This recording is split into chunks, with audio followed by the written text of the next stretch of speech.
What's going on, guys? Victor here from Dexter Outdoors. Now, I got another how-to fillet video for you today. Today we got this Cero Mackerel right here, caught in sunny South Florida.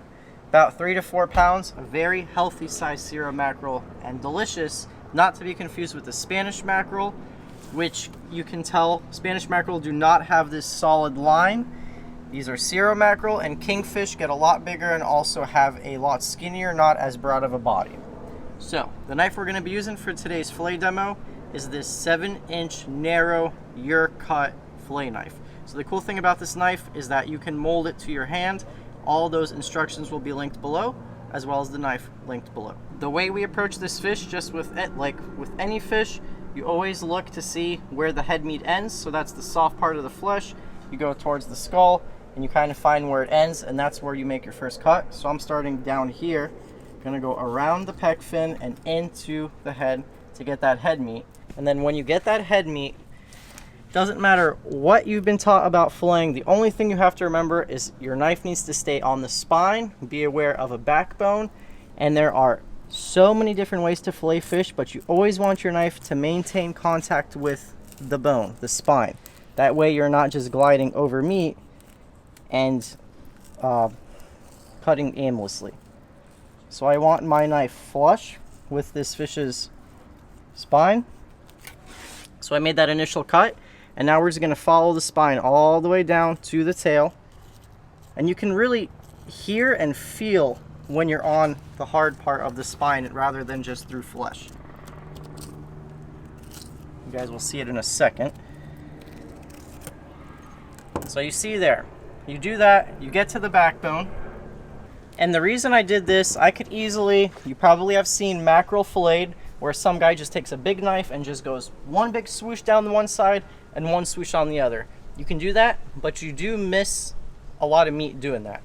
So this is the preferred way if you want maximum yields of your cuts. So we lift our flap of our head, and then there's these pin bones here. You gotta just break through. Mackerel do not have very big pin bones. And then you point the tip of your knife down on the edge of this backbone, so that way you get flush on the other side with the spine. Just like so. And now we just continue our cut. And now you can run your knife straight down once you got that side. And as you see, when you can see the other side of the spinal column, that is how you know you got maximum yield. There's hardly any meat there. If I were to just run my knife and go straight across, it looks cool, it's fast, but that's not the proper way to fillet a mackerel. Now what I like to do is I like to lay my fish right here on the edge of the fillet table, and we're gonna do the exact same thing on the other side. I'm gonna line it up, and I want my knife, once again, on the fish's spine, making sure I don't go through it though. Mackerel have very thin spines as well, so you gotta be careful not to go through it.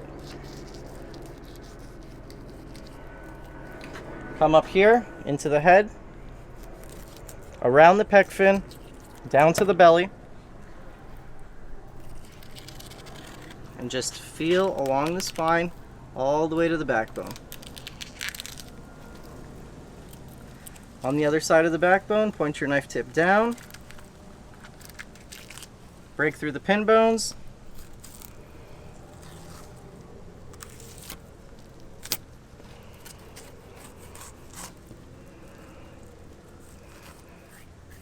and there you have it. There's the other half of your fillet. So as you guys see, there's not a lot of meat left on this mackerel. And had I just run my knife, did the 1 across, 2 across, if you're trying to be speedy and you have a ton of fish to fillet, go ahead and do that. But if you really want a lot of meat off of your fish, take the time, go down the spinal column, go to the backbone, go to the other side. So we're gonna save this carcass for our thumbnail, and now we're gonna skin it.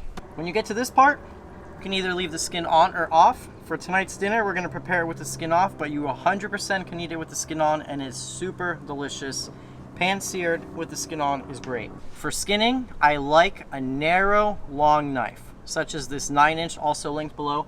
You could use the 7-inch, but I really like the longest knife possible. I always line my fillet up with the edge of the fillet table, and you do that so that way your knife, your handle isn't in the way, and you can lay it flush with the skin. And mackerel have super thin skin. So what I'm gonna do is you guys will see that I'm gonna glide a little bit above the skin and sacrifice a little meat because we don't want to leave any of the skin on the fillet because it's very easy to penetrate through the mackerel skin. Nice long strides. Pull your knife back, another long stride. And do that till the end of the fish. And so you'll see there's a very thin layer of mackerel on the skin left, and honestly, it's probably the gamiest part of the fish, so I don't mind leaving a tiny bit on there. You get rid of some of the bloodline, and this is your waist. And look at those fillets, they look so good. Very minimal bloodline, and a lot of people put their nose up to mackerel, but Cero Mackerel is on another level. Now the only thing left to do, every fish, to my knowledge, has pin bones, and pin bones always lie from the head half down to the tail of the fillet, about halfway through the fillet. So what you want to do is take your knife, go on one side of the bloodline. If you have tweezers, you can also pull them out. And you go on the other side of the bloodline. Now you lift this up, and there you have it, and you're good to go. So now there is your Cero Mackerel, 100% ready for the dinner table. You can leave it as a big piece like this if you want. You cut it up into little pieces. That's all there is to it. So I want to thank you guys so much for watching this video. Comment below what you guys want to see next. All the knives are going to be linked below, and I'll catch you in the next one.